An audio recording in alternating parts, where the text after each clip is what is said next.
Do you have opinions? Do you fear for America? Do you experience problems outside of your control? Hello, this is Dr. Jeff Kim, and oftentimes when we think about speaking, we think about public speaking from some type of platform.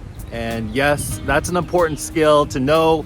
We've talked about PV legs in the past: poise, voice, life, eye contact, gesture, speed, as others listen, lean in, give their attention, nod their head, and track the person. How these are very, very important communication skills. But there are also ways to exercise voice, and I want to talk about talking through art. And so the example you're going to see here is of a student who used her art to talk through the process on how to vote. And you'll see it's a very powerful way to also communicate ideas, and sometimes beneficial for some students who want that think time, want to be able to polish their work. So once again, talking through art, an example from Charis. Do you have opinions? Do you fear for America? Do you experience problems outside of your control? Then you should plan to vote.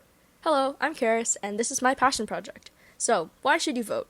Voting is a right that we tend to take for granted, or even maybe dread, but it's one of the best ways for you as an American citizen to make your voice heard. Maybe you don't feel like you know enough about politics or current issues to vote, but having a political opinion is just caring about something, and voting will absolutely affect you one way or another, even if it isn't obvious to you.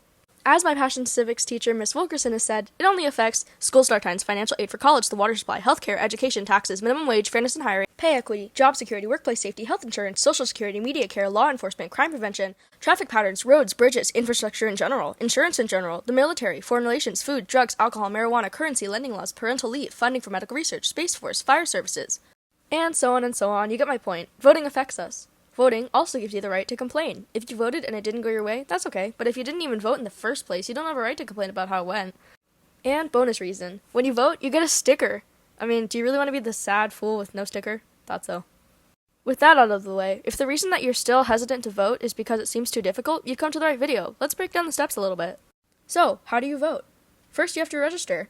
Go to vote.gov, select the state you want to register to vote in, and then follow the given instructions. So, for example, if you live in California like me, vote.gov will direct you to California's election website, where you can register to vote by mail or in person.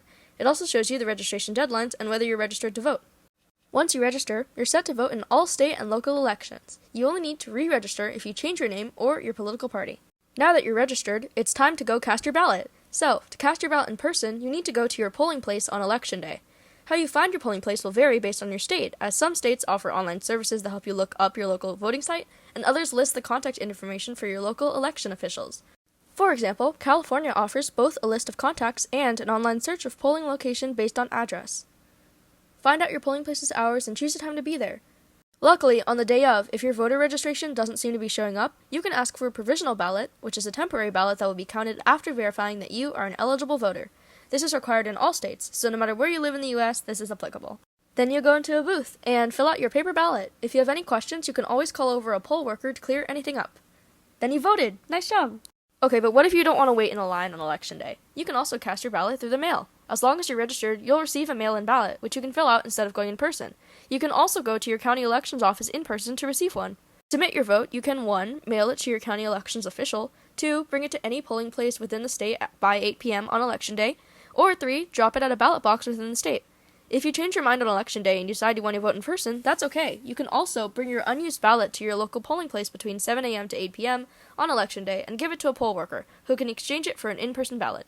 If you don't bring your unused mail-in ballot, they can also give you a provisional ballot. Either way, you voted! Nice job! So, better see you guys at the next election.